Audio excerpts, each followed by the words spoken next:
자, 여러분. 자, 친절한 중국시의 회계세무학습 가이드 두 번째 시간이죠. 첫 번째 시간에 기본적인 내용들, 개요를 보여드렸다면, 이런 건 왜 찍었고, 뭐 어떤 목차가 어떻고, 이런 기본적인 걸 봤다면요. 두 번째 시간부터는 이제 본격적인 정보를 보셔야 되는데, 두 번째 시간은 이거였죠. 재경 분야 자격증의 모든 걸 보여드릴 거예요. 재경 분야라 하면 재무 경리 분야를 줄인 말인데요. 회계 세무 분야라고도 하지만 더 넓은 의미로는 재경 분야라고 표현을 씁니다. 재경 분야 자격증을 일단 다 보여드릴 거예요. 그래서 뭐 어디서 시행하고 종류가 뭐고 등급은 뭔지 여러분들이 알고 계시는 것보다는 훨씬 종류가 많을 거예요. 자, 이게 지금 보여드린 모든 건데요. 문제는 뭐냐면, 아쉬운 게 뭐냐면 이 화면으로 보여드릴 수 있는 그 크기가 제한되어 있어요. PPT를 잘 아실지 모르겠지만 슬라이드 하나에 들어갈 수 있는 용량이 있기 때문에 글자를 줄일 수밖에 없었어요. 제가 제공해드린 정보로는 보시면 알 수 있겠지만 화면을 보시긴 잘 안 보일 거예요, 사실은. 그래서 이 부분은 뒤에 또 자세히 설명을 하겠지만 일단 큰 틀만 보여드릴게요. 큰 틀만. 이 화면이 잘 안 보이시면 여러분들 제가 제공한 자료 있죠? 그걸 보셔도 돼요. 가장 먼저 위에 전문 자격사 영역이 있어요. 말 그대로 전문가 영역. 재경 분야의 최고 전문가 영역이라면 자격증을 3개 정도 인정합니다. 공인회계사, 세무사, 경영사. 이 3가지는 전문 자격사예요. 대부분 1차 시험 있고 2차 시험 있는 형태. 굉장히 거의 고시급들인 것들. 어렵죠. 물론 순서별로는 이 난이도가 공인회사 가장 어렵고 세무사, 경영사 이런 방향이에요. 순서는. 물론 가서 어떤 사람이 뭐 돈을 많이, 이건 뭐 2차적인 문제고, 시험만 생각했을 때 일단 공인회사가 가장 어렵고요. 그 다음에 세무사, 경영사. 이 3가지가 뭐 좋은 자격증이 분명합니다. 그런데 지금 보고 있는 이 강좌를 보고 있는 분들이 예를 들어 학생이라든가 또는 공부에만 집중할 수 있는 분이라면 요거 노려볼 만도 하죠. 양이 워낙 많긴 하지만 하면 할 수 있거든요. 단 저랑 수업을 하시는 다수의 분들이 직장을 다니고 있거나 다른 일을 하고 있는 분들이기 때문에 이쪽을 보긴 좀 어려워요. 양이 워낙 많아서. 그래서 요 아래쪽을 실무형 자격증이라고 제가 분류해 놓은 거예요. 그리고 이 전문 자격증 시험하고 실무 자격증, 요 사이에 요거 보이시죠? 요거는 우리가 흔히 말하는 넘사벽 또는 안드로메다. 이 전문 자격증랑 실무 자격증 갭이, 차이가 워낙 크다는 걸 제가 지금 강조하고 싶은 거예요. 워낙 커요. 실무 자격증은 아무래도 여러분들 직장과 병행해서 할 수 있는 것들이지만, 전문 자격사는 여러분들이 일과 병행해서는 거의 힘들어요. 불가능은 아니지만 거의 불가능하다. 그만큼 양이 많다. 그래서 양쪽을 구분해 드린 겁니다. 여러분들이 저를 보고 계신 분들이 학생이시거나 또는 공부만 집중하시는 분들이라면 뭐 2, 3년 노려보셔도 돼요. 근데 그렇지 않다면 다수는 이쪽 걸 보셔야 할 거다. 잘 안 보실 거니까 뒤에 설명은 제가 자세히 할게요. 그래서 이렇게 해서 보여드리면 잘 안 보이실 것 같아가지고 제가 이제 각 파트별로 좀 크게 만들어놨어요. 보시기 쉽게. 그리고 뒤에 다시 모아놨으니까 일단 넘어가시고요. 자, 먼저 한국 세무사에서 보는 시험이 3가지가 있죠. 일단 가장 많이 알고 있는 전산세무회계. 가장 많이 알고 있죠. 실제로 재경 분야의 대표 자격증입니다. 레벨이 높진 않아도 일단 취업도 가장 쉽고, 그래서 많이 선호하는 거니까 가장 많이 보고 가장 많이 알려져 있어요. 이따 수요조사 때 보면 알겠지만 1년에 한 20만 명 가까이 보는 아주 굉장한 시험입니다. 가장 많이 알고 있죠. 뭐 시험의 형태는 이론 30%에 전화 70% 100점 만점이에요. 그래서 일단 소기업 쪽의 취업성이 가장 장점을 가진 자격증이죠. 가장 장점. 그 다음에 두 번째 세무회계라는 시험이 있는데요. 이것도 역시 세무에서 봐요. 자, 이론 100% 다 봅니다. 전산 없어요. 근데 이거는 세무 전문성에서 굉장히 좋은 자격증이에요. 현장에서 높게 평가하는 자격증. 이것도 역시 국가공인입니다. 여기까지는.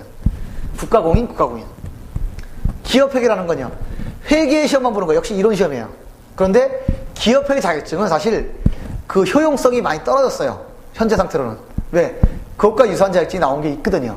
그래서 여하튼 있긴 한데, 회계 쪽 공부하실 분, 갑자기 목이 막혀서, 회계 쪽 공부하실 분들은 괜찮아요. 자격증의 효용과 상관없이 회계 공부를 좀 깊게 해보신 분들은 괜찮긴 합니다. 근데 일반적으로 학생부 자격증을 따는 건 활용하기 위한 거다 보니까 효용성은 조금 떨어져요. 그렇죠? 요게 한국 세무사에서 보는 3가지 자격증. 자, 두 번째는요, 3일 회계법인이라는 곳에서 보는 자격증이 3가지가 있죠. 회계관리 2급, 회계관리 1급, 재경관리사 세 가지가 있어요. 그리고 뭐 국제회계 전문가, 공회 전문가 있는데 별 의미 없고요, 현재로는. 여하튼 요거는 굉장히 알려져 있는 자격증이죠. 요 자격증은 역시 이론만 100% 시험을 봅니다. 이론만. 전산 없어요. 이론만 100%. 그런데요, 이거는요, 일단 재경 분야의 전문성을 인정받아요. 이론적으로 굉장히 깊습니다. 그리고요, 중견기업 이상, 즉 규모가 큰 기업 쪽에서는 굉장히 선호해요. 하지만 상대적으로 작은 기업들은 이런 자격증이 있는지도 잘 모르고 설령 안다라도 크게 선호하진 않아요. 당장 써먹기보다는 너무 넓게만 알고 있는 거니까. 그래서 세무사의 시험하고는 완전히 차이예요. 세무사의 전문사 세무회계는 작은 기업에 취업할 때 장점이 많은 자격증이고요. 회계관리는요, 큰 기업 쪽에 좀 더 유리한 그런 자격증입니다. 이런 부분들은 뒤에 다시 한번 다 나올 거예요, 여러분들한테. 그래서 판단을 잘 하셔야 한다. 그리고 3.1회계 부분에서 국제회계 전문가, 공공회계 전문가라는 자격증을 만들어냈어요. 아직은 시행된 지가 얼마 돼서 아직은 효용성을 잘 모르겠어요. 저도. 뭐 이분들이야 저한테 와서 이렇게 뭐 훌륭한 자격증이다, 뭐 미래가 밝다는데 그건 늘 하는 얘기고요. 세상 모든 자격증은 다 이렇게 얘기를 하니까. 근데 아직은 불투명하다고 보여진다. 아직은. 그렇다고 또 하나, 이름에 전문가 없는 자격증이라고 전문가 아닙니다. 이름 붙이기 나름이에요. 이것 딴다고 전문가 되는 거 아니거든요. 이 자격증을 가지고 실무에서 한 5년 이상 경력을 쌓여 전문가가 되는 거지, 이름만 전문가라서 전문가 아닙니다. 그럼 여기다 전문가 붙이면 되죠. 회계관리 전문가 붙여도 돼요. 이런 용어에 속지 마시라고요.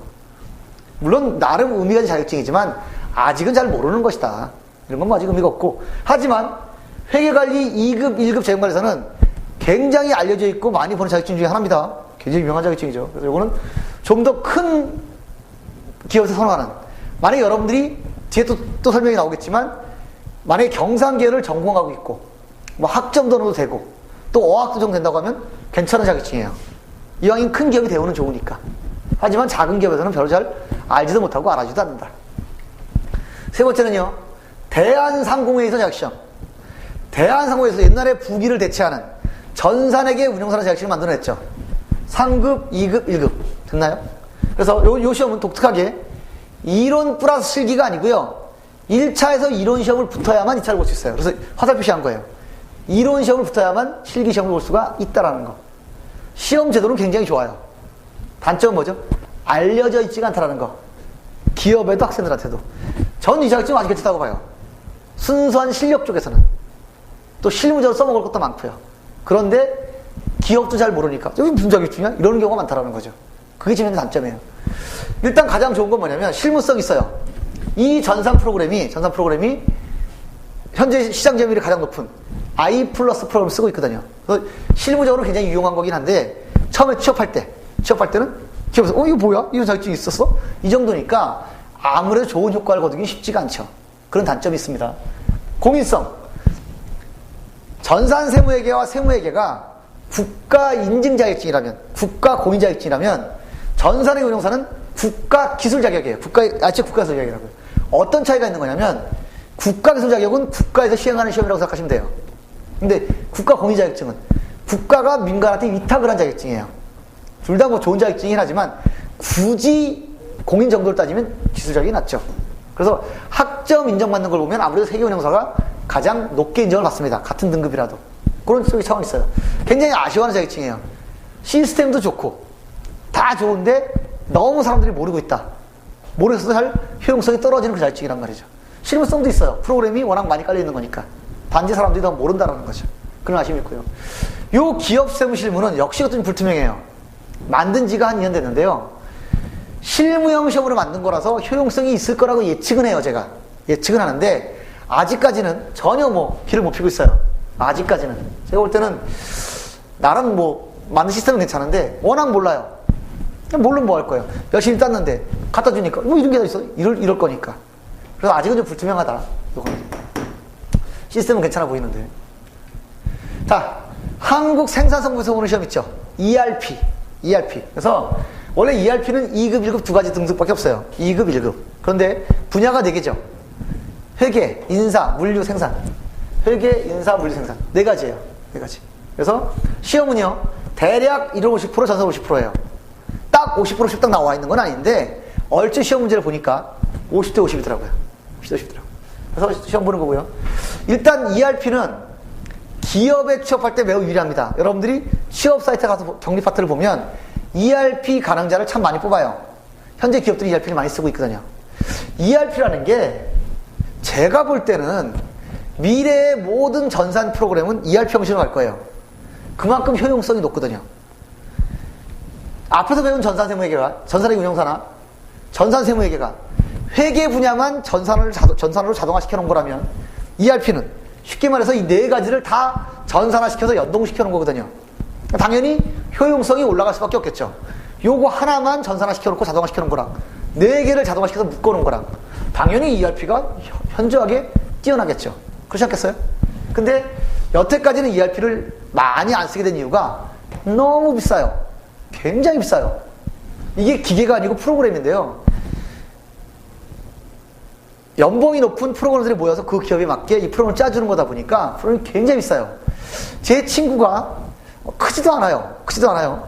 그냥 조그만 그 자동차 부품 공급하는 그 하청업체에 있는데 ERP가 있다고 제가 보러 간 적이 있어요. 뭐 대단하지도 않더라고요. 근데 그게 3억이었어요. 3억. 그리고 제 그 방송대 학생 중에 금호아시아나 그 재무부서에 근무하는 친구가 있는데 얼마 전에 금호에서 그 에어부산이라는 항공사를 또 하나 만들었거든요. 워낙 규모가 크니까 ERP 설치를 했는데요. 272억? 217억? 그래요. 너무 커요. 한 3년 된 얘기예요. 너무 비싸요. 그러니까 기업들이 좋은 거 하면서 못 쓴 거죠. 그런데 이제는 그 ERP를 빌려 쓰는 공통형 ERP 생겨가지고 빌려 써요. 규모에 따라 다르긴 하겠지만 뭐 5만원, 6만원, 뭐 10만원, 10만원 내면 한 달에 그만큼 내면 빌려 쓸 수 있는, 그래서 좀 더 대중화될 가능성이 있고, 또 지금은 일정 규모 이상 법인은 강제고요. 개인도 작년까지는 10억, 올해부터는 3억인데 매출액 넘어가게 되면 전세에서 발행하게 되잖아요. 그때 ERP를 발행하면 굉장히 편리하거든요. 그래서 이 ERP가 좀 더 각광받을 가능성은 커요. 그리고 시간이 얼마나 걸릴지는 잘 모르겠으나 ERP는 미래형 자격증이에요. 지금보다 미래의 전망이 훨씬 밝은, 물론 지금도 써먹기 좋은 자격증이지만 미래에 좀 더 밝을 수밖에 없는 그런 자격증이 ERP일 수 있다. 이해할 수 있죠? 그래서 현재도 기업 취업할 때는 좀 유리한 자격증이고요. 미래 지향성도 매우 높아요. 모든 전산 흐름은 ERP를 닮아갈 거니까 이름은 다르더라도 ERP 형식을 닮아갈 수밖에 없어요. 구조가. 그렇지 않겠어요?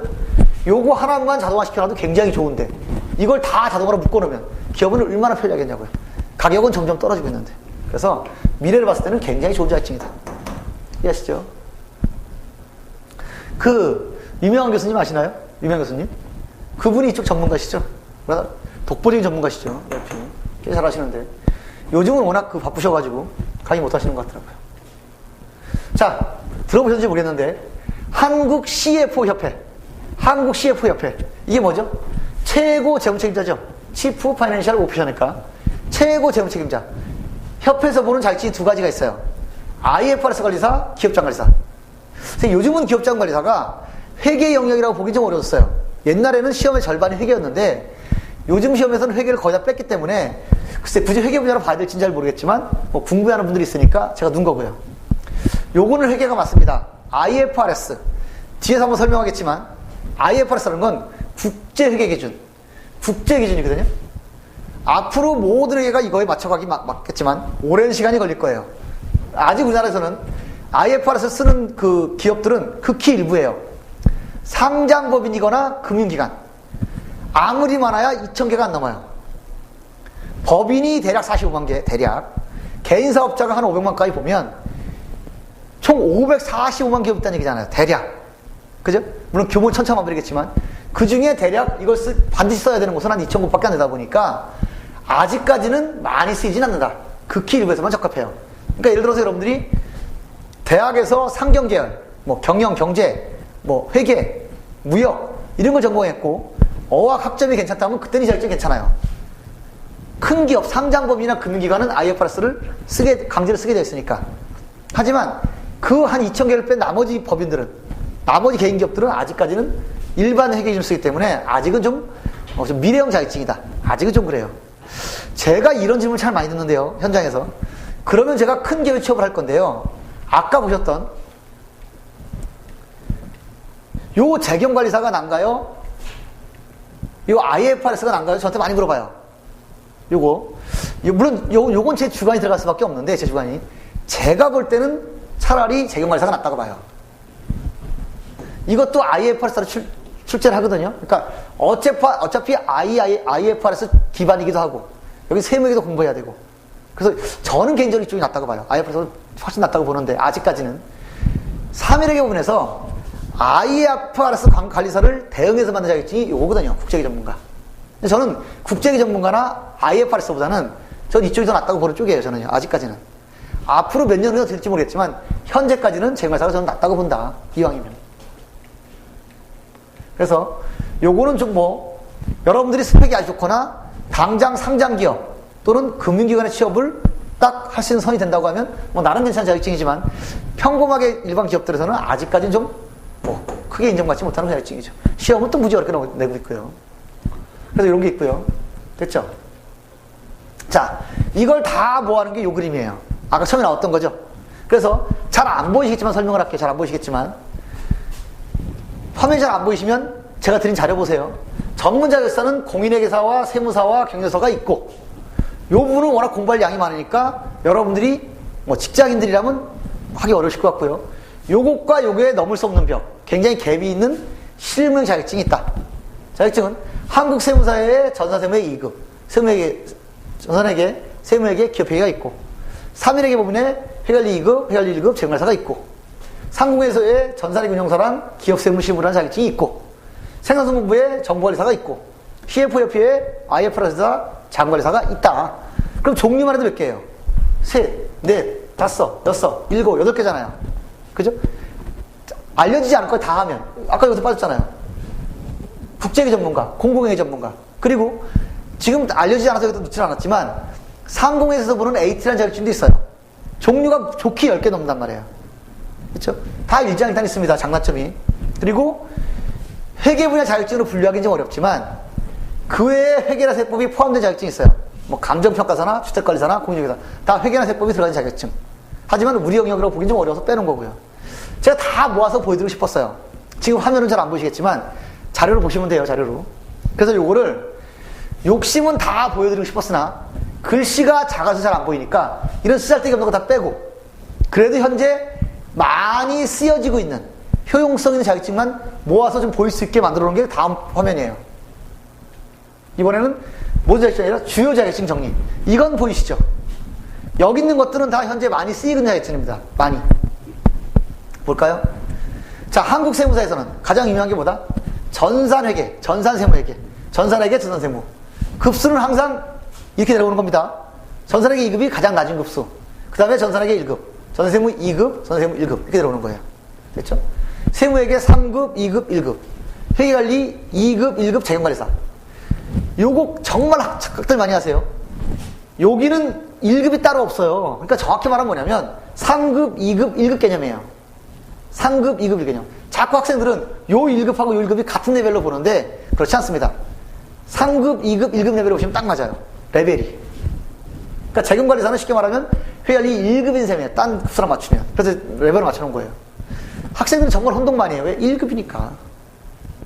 심지어는 어떤 학생들은 요 1급하고 요 1급하고 같이 보는 친구들도 있어요. 같은 1급이니까. 여러분들은 그러지 마시라. 이 순서예요. 쉽게 말하면 4급, 3급, 2급, 1급인 셈이고요. 요거는 3급, 2급, 1급인 셈이에요. 딴 거랑 형평을 맞추면. 됐죠? 전산회계 운영사 3급, 2급, 1급. ERP 정보관리사 2급, 1급. 레벨 이렇게 맞추시면 돼요. 그래서 자, 가장 많이 알려지는 전산세무회계는 어떻게 한다고요? 이론과 전산을 한꺼번에 본다. 어떤 쪽에 장점이 있다고요? 취업성 쪽에 장점이 있다. 그리고 소기업 쪽의 취업성에는 정말 장점이 있어요. 큰 기업에서는 그만큼 알아주지도 않지만 세무회계는요, 이론만 보는 시험인데 전문성 쪽에 정말 장점이 있다. 세무 분야 전문성. 기업이랑 세무 분야로 많이 들어갈 수 있는 자격증이고요. 회계관리는요, 전문성과 취업성을 같이 가지고 있는데 취업성은 중견기업 이상, 좀 규모가 큰 쪽에, 그쪽에 장점이 있다. 상공에서는요, 이거 여기 빠졌는데 이거 실무에 적용이 되게 좋아요. 근데 일단 가장 큰 약점은 공인성. 국가 기술 자격이라는 공인성이 있다. 이해할 수 있죠? 그래서 요거는 실무적으로 굉장히 좋아요. 쓰는 프로그램이 I+니까. 됐죠? 그 다음에 생산성 공부. 이론과 전산을 한꺼번에 시험 보거든요. 그런데 취업성도 있고 미래지향성도 있다고 봐요. 됐죠? 요걸 다 모아놓은 것들 중에 요거란 말이에요. 앞에 걸 이걸 보여드리고 싶었는데 이걸 화면으로 보여드리니까 글씨가 잘 안 보이실 거예요. 너무 작아서요. 그래서 할 수 없이 잘 안 쓰는 이런 것도 딱 빼고 잘 쓰는 것만 모아놓은 게 이 그림이었어요. 이건 보이실 거라고요. 됐죠? 그래서 여러분들이 뒤에도 2부에서 세세하게 말씀드릴 거예요. 여러분들이 이런 상황이면 이런 공부를 하기 좋고 이런 상황이 할 거지만 일단 나온 거니까 보시란 말이에요. 어떤 장점들을 가지고 있는지. 됐죠? 자, 이왕 여기까지 온 김에 이 중에 1급 레벨은 어떤 자격증이 됐든 다 유리하거든요. 다 좋거든요. 물론 굳이 미래형 다 포함시키지 말고 현 상태에서 딱 현 상태 기준으로 현 상태에서 가장 많이 보고 유망한 자격증을 얘기하라고 하면 제가 볼 때 이 세 가지 같아요. 현재로는 다 잘 쓰이는 자격증이지만 이 중에서도 굳이 사람들이 많이 쓰고 알아주는 자격증을 꼽으라면 이 세 가지인 것 같아요. 아주 색깔이 명백하잖아요. 중소기업 이하, 중소기업 취업상은 가장 뛰어나요. 요거는 세무 분야 전문성, 세무사무소나 세무법인 쪽에서는 굉장히 바람직하고요. 요거는요, 좀 더 스펙이 있는 큰 기업 쪽에 유망한 것들이고요. 됐죠? 요거는 뭐 요즘 실무성 뛰어나고요. 요거는 현재도 필요하지만 기업에서 미래성이 뛰어난 것들. 다 좋은 자격증이라고 생각을 해요. 개인적으로는요. 근데 딱 현재 시점에서 그래도 많이 알아주고 당장 써먹기 좋은 자격증들은 당장은 세 개인가 아닌가 싶어요. 물론 2, 3년 후엔 달라질 수도 있지만 2014년 현재는 그렇단 말이에요. yes, 있죠. 각각 특징을 잘 받으실 것, 2부에서 또 필요할 설명이니까 잘 받으실 것. 할 수도 있죠. 자, 뜬금없는 거 하나만. 어떤 거든지 1급은 다 매력이 있는데요. 1급은 다 매력이 있어요. 당연히 1급은 다 매력이 있죠. 저는 여러분들한테 적어도 이런 정보를 드릴 자격이 있어요. 제가 이 시험들을 다 직접 가서 본 사람이고 지금도 가서 확인하는 사람이고 저는 제가 직접 시험장 들어갑니다. 이 시험은 제가 들어갈 필요가 없어요. 왜? 이 시험은요, 문제가 다 공개되니까 제가 시험장 들어갈 이유가 없어요. 공개된 문제 보고 파악하면 되니까. 그런데요, 이 시험 문제들은 공개 안 하거든요. 그럼 어떻게 되죠? 시험장 들어가 보는 수밖에 없어요. 돈 내고 들어갑니다. 제가 꼬박꼬박 들어가요. 꼬박꼬박 많이 들어가면 1년에 2번. 저도 근데 주말에는 방송대 수업을 하다 보니까 수업 일정과 겹칠 때가 많아서 솔직히 많이는 못 들어가는데 제가 최소한 1년에 한 번 들어가서 문제 보고 경향 파악하려고 노력을 합니다. 재경관리사 회관리 딱 주문하면 응시료가 12만 원이에요. 얼마나 속쓰린데요. 제 돈인데, 피 같은 돈. 그래서 제가 요거 시험장 들어갈 때는 절대 할부 안 해요. 일시불입니다. 할부하면 3개월 내내 속쓰리거든요. 아깝잖아요. 시험 보는 게 문제 보고 나오는데. 근데 문제를 공개 안 하니까 어쩔 수 없어요. 제가 이런데서 어떤 강의를 하고 설명드리려면 제가 안 보고 말하는 건 말이 안 돼요. 그러니까 가서 본다고요. 이 문제들을 공개하는 게 아니니까. 봐요. 그래서 무슨, 이렇게 나오는구나? 뭐, 그건 파악하고 나오면 되니까. 그래서 저는 여러분들 자격증에서 말할 자격이 그 누구보다도 있어요. 이 시험장? 안 들어갑니다. 강사님들. 왜? 이미 다 알고 계시는 거잖아요. 이거보다 훨씬 높은 레벨에 계신 분들이잖아요. 그래서 저는 들어간다니까요. 시험 문제 봐야 되니까. 그래서 제가 여러분들 말할 자격이 있는 거예요. 좀 더 명확하고 객관적으로. 1급은 다 매력 있어요. 1급은. 다 매력 있는데, 여러분 생각에, 과연 어떤 게 가장 어려울 것 같으세요? 이건 그냥 여담이니까 평소에 들으세요. 저는 이런 말을 많이 하는데요. 순수하게 학습 측면에서 가장 좋고 어려운 게 있고요. 학습 측면에서. 시험 측면에서 어려운 게 있어요. 나중에 뒤에 나오겠지만 뒤에 설명을 드릴 건데 자격증별 특성에서 정말 어려운데 시험은 쉽게 붙을 수 있는 게 있고 상대는 덜 어려운데 시험 붙기 어려운 게 있어요. 시험 출제 방식에 따라서. 그래서 간단히 보면 일단 학습적인 차원에서 순수하게 자격증 취업 다 빼고 내가 순수하게 회계세무 쪽 실력을 키우겠다. 실력을 키우겠다 할 때 제가 볼 때 가장 좋은 자격증은 재경관리사예요. 가장 좋은 것. 재무회계, 원가관리회계, 세무회계가 다 각각의 과목으로 있어서 내용도 굉장히 깊고 넓어요. 합격률은 그렇게 높아요. 의외로. 이쪽도 약점이 있거든요. 뒤에 다 나오겠지만 약점이 있어요. 그러다 보니까 합격은 높지만 합격과 상관없이 순수하게 공부하는 차원이라면 가장 권하고 싶은 자격증. 순수하게 공부적인 차원이라면 이게 가장 어려워 보여요. 제가 볼 때는.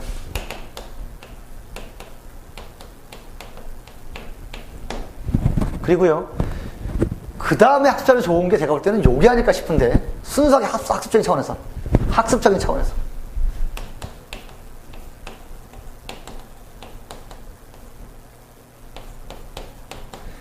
요건 아무래도 주관이 들어갈 수밖에 없죠.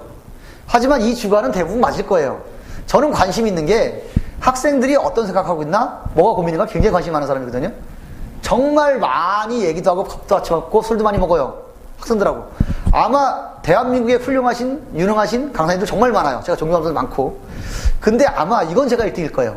학생들하고 밥 많이 먹고 술 많이 먹는 건 아마 제가 1등일 것 같아요. 정말 끊임없이 먹어도 돼요. 막 학생들 친하기도 하고. 그러다 보니까 제 간한테 항상 미안해요. 제 간한테.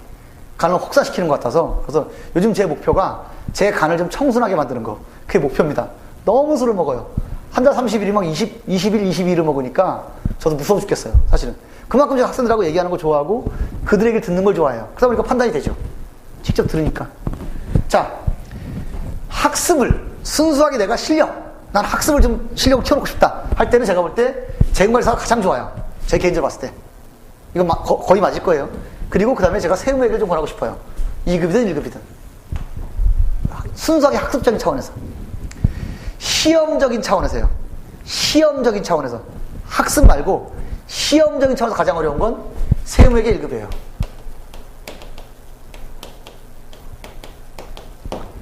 일단 세무회계라는 급수가 뒤에서 또 설명이 나오겠지만 재무회계가 어느 정도 돼 있어야 가능한 거고요. 재무회계 공부가 돼 있어야 세무를 공부할 수 있는 것이고, 또 이 중에서 유일하게 100% 주관식 시험은 이거 하나밖에 없어요. 세무회계 1급. 2급까지는 객관식인데 세무회계 1급은 100% 주관식이에요. 아, 스릴 있죠. 얼마나 좋아요. 푸시오, 그럼 풀어야 되니까. 다른 것들은 다음 중 고르시온데 세무회계 1급은 푸세요? 그럼 풀어야 돼요. 아, 스릴 있어요. 정말 스릴 있어요. 레벨이 매우 높아요. 레벨이. 그렇죠? 시험으로는 이게 가장 어려운 것 같고, 그 다음으로 봤을 때 이제 합격하기 어려운 수를 봤을 때요. 그래서 제가 볼 때는 세무 1급 다음에는 전산세무 1급이나 전산회계 운용사 이 정도일 것 같아요. 그 다음이 전산세무 1급이나 전산회계 운용사.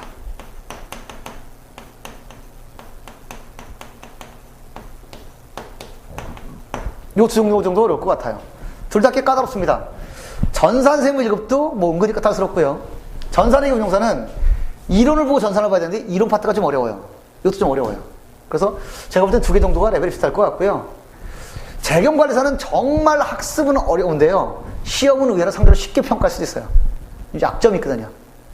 정말 취약점이 하나 있거든요. 그 부분 때문에 오히려 합격률은 한 33% 나와요. 데이터 보여드릴 겁니다. 전산세무 1급은 한 10% 안팎이 나옵니다. 합격률이. 근데 더 어려운 재경관리사는 33% 정도 나와요. 합격률이. 세무회계 1급 양쪽에 비교하면 정말 어렵거든요. 내용이. 근데도 한 15%는 나와요. 여러분들 숫자에 속으시면 안 돼요. 그 숫자가 모든 걸 말하는 건 아니거든요. 보세요. 대략 10% 안팎. 그것도 좋아져서 10% 안팎이에요. 옛날에 5% 안팎이었거든요. 10% 안팎, 15% 안팎, 33% 안팎이에요. 그런데요, 실제 시험은 얘가 가장 어려워요. 둘이 비교하면 얘가 좀 더 쉽고, 시험 자체는. 재경관리사가 좀 낫고요. 왜? 이쪽 시험은 문제은행식이라 해서 만들어낸 문제를 돌리다 보니까 노출되어 있는 문제가 많아요. 그래서 상대로 시험이 쉬운 것 뿐이지 내용은 가장 좋아요. 공부하는 내용은. 하지만 시험은 세무회계 1급이 가장 어려워 보이고요. 그 다음에 전산세무 1급하고 전산회계 운용사가 그 다음으로 보여요. 시험만 얘기하면. 요거는 내용은 많지만 문제가 노출된 게 많기 때문에 상대로 접근하기 쉽다고요. ERP 정보관리사 1급은 아마 1급 중에서 가장 쉬울 거예요. 저도 2009년에 국가인증 떨어지고 제가 시험을 보러 갔는데, 국가인증 떨어졌으니까 이제 봐야 되니까 상대적으로 쉬워 보여요. 1급 중에서는. 그러니까 이런 차이가 있을 거예요. 학습적인 차원에서 가장 좋은 자격증, 제가 볼 땐 재경관리사. 그 다음이 세무회계 1급인 것 같아요. 제가 볼 땐. 그리고요, 시험 자체로 어려운 거는 세무회계 1급, 가장 어려워 보이고요. 그 다음에 전산세무 1급이나 전산회계 운용사가 상대적으로 쉬워 보인다. 이럴 수 있죠. 그러니까 길게 보고 공부할 때는 제가 볼 때 이게 가장 나아 보이고, 당장 써먹기는 이쪽이 낫고요. 그러니까 이런 거 판단을 잘 하셔야 한다고요. 내가 지금 학생이다. 난 아직 어리다. 좀 더 길게 보고 미래 설계할 때는 이게 가장 나아요. 순서가 뒤에 또 나오겠지만, 자세히 나오겠지만. 근데 당장 내가 현장에서 써먹고 싶다. 그럴 때는 전산시험이나 세무회계 시험이 훨씬 낫다는 거죠. 이런 것들을 잘 판단하셔야 한다. 되셨죠? 구분되시죠? 자, 잘 봐주시고요. 이런 자격증이 있다는 건 알고 계셔야 돼요. 최소한. 됐습니다. 그래서 자격증의 효용성에 대한 분류. 효용성에 대한 분류. 자, 요 위에 것들은 현재 당장 써먹기 좋은 자격증들. 전산세무회 자격증, 세무회 자격증, 회계관리 자격증, 재경관리사, ERP 정보관리사, 전산회계 운용사, 기업회계, 기업세무실무, 세 등급이니까 고급, 1급, 2급이니까 이런 것들은 당장 써먹을 수 있는 자격증들이에요.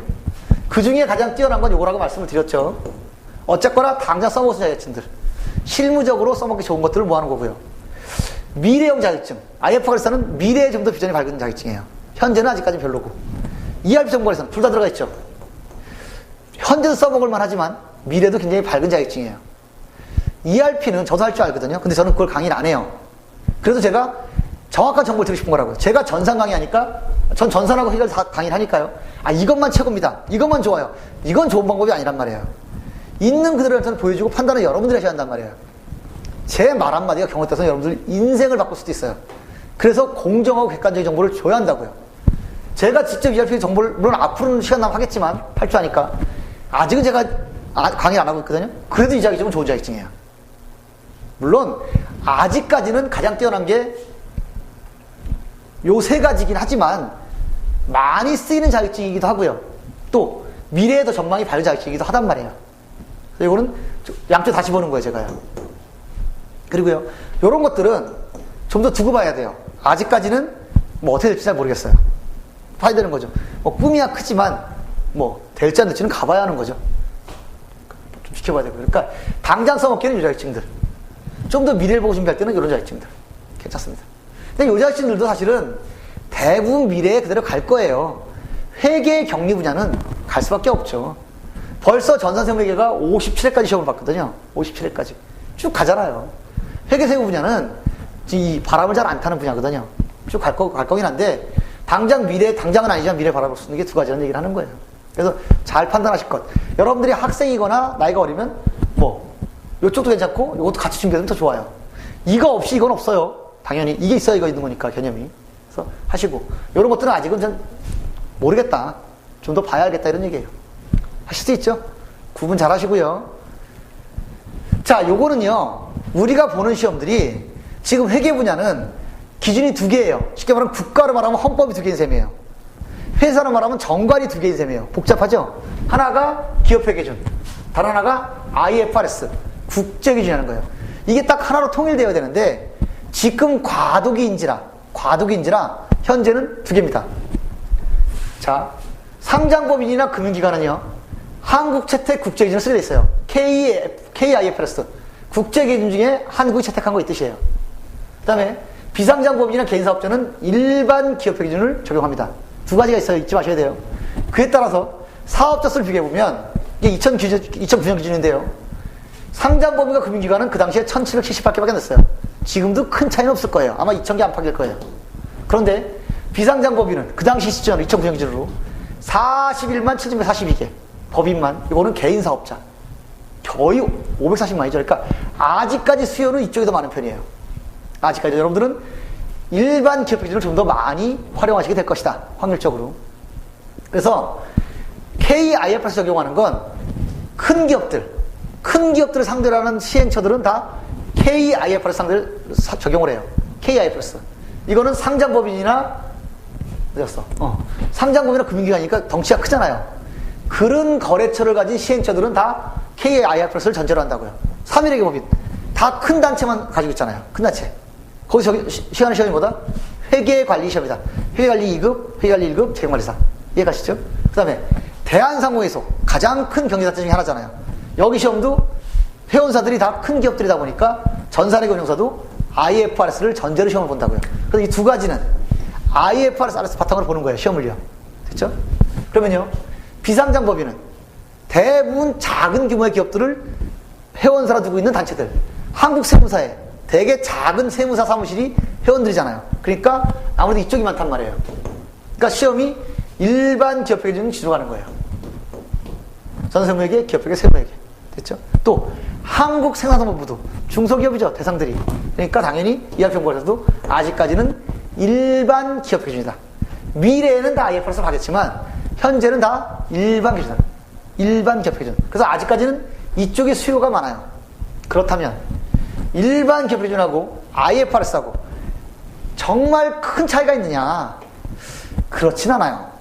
아니, 단계가 많이 올라갔을 때는 정말 큰 차이인데요. 여러분들이 공부하시는 실무형 애들에서는 그렇게 큰 차이는 없어요. 사실은. 너무 이렇게 위축되실 필요 없어요. 물론 차이는 있죠. 다르니까 분리되어 있겠죠. 근데 여러분들은 아주 높은 단계 공부를 하시는 게 아니라 실무에서 써먹기 위한 정도의 공부잖아요. 그럼 큰 차이 없어요. 거의 한 8, 90%는 같아요. 너무 거기에 긴장하실 필요는 없어요. 실예로 회계관리가 IFRS 기반이라고는 하지만 시험 문제 90%는 일반 기업 기준인데요. 물론 재경관리사는 50%가 IFRS지만 그럴 수밖에 없단 말이에요. 이쪽에 수요가 워낙 많으니까. 그러니까 요 구분은 제가 해드리지만 이거에 너무 위축되실 필요는 없다고요. 그냥 공부만 열심히 하시면 돼요. 큰 의미 없어요. 이해할 수 있죠? 이거 혼동하는 분들이 워낙 많아서 정리해드린 거고요. 자, 되셨죠? 여기까지가 제가 자격증을 다 보여드린 거예요. 지금 보여드린 자격증은 2부에 가서 제가 또 여러분들 공부할 때 어떤 자격증이 다시 한번 나올 수밖에 없어요. 기억하셔야 되니까. 그래서 짚어드릴 거니까 지금 너무 많아서 혼란스럽다면 2부에 가서 다시 한번 검토하시면 돼요. 아, 이게 나한테 유리한 거구나. 아, 그런 자격증이 있었지. 이럴 땐 이런 게 유리하구나. 나한테 이게 유리하겠네. 이런 걸 여러분들이 판단해 주시면 됩니다. 그러려고 만든 자료니까. 이해하실 수 있죠? 됐습니다. 그래서 자, 친절한 주무시의 회계세무 학습 가이드 두 번째 시간은 재경 분야 자격증을 다 보여드렸어요. 그리고 간단하게 특징을 다 설명해 드렸어요. 뒤에 2부에 가서는 더 자세한 게 나오겠지만 일단 여러분 참고하시고 판단을 하셨으면 좋겠어요. 되셨죠? 됐습니다. 그러면 셋째 시간에는 이걸 보여드릴 거예요. 이 자격증들이 얼마나 많은 학생들이 시험을 보고 그 변화 추세는 어떠며 또 이것들은 얼마나 난이도가 있는가, 얼마나 합격률이 높은가, 이런 것들을 보여드릴 거예요. 1부의 마지막이 될 겁니다. 그래서 이번 시간은 자격증의 종류를 보여드렸고요. 다음 시간에는 재경부의 자격증들의 수요, 이걸 먼저 보여드리도록 하겠습니다. 거기까지가 여러분들 드리는 정보예요. 이 어떤 자격증이 있는지, 이거는 얼마나 많은 사람들이 보고 얼마나 많이 합격을 하고 얼마나 어렵고 얼마나 합격률이 나오고 이런 정보들을 먼저 드릴 거예요. 그 다음에가 2부에 가서 여러분들이 이런 상황일 때는 이런 자격증이 낮고 이런 상황일 때는 자격증이 낮고를 보여드릴 거예요. 됐죠? 그럼 이번 시간은 자격증의 종류를 다 보여드렸고요. 세 번째 시간은 재경부 자격증의 객관적인 데이터, 얼마나 많은 사람들이 보고 얼마나 많은 사람들이 합격자가 나오는지를 데이터로 보여드릴 겁니다. 다음 시간에는. 됐죠? 자, 이번 시간은 여기까지 하겠습니다. 다음 시간에 수요조사를 가지고 여러분들을 찾아뵙도록 하겠습니다. 여러분 수고하셨습니다.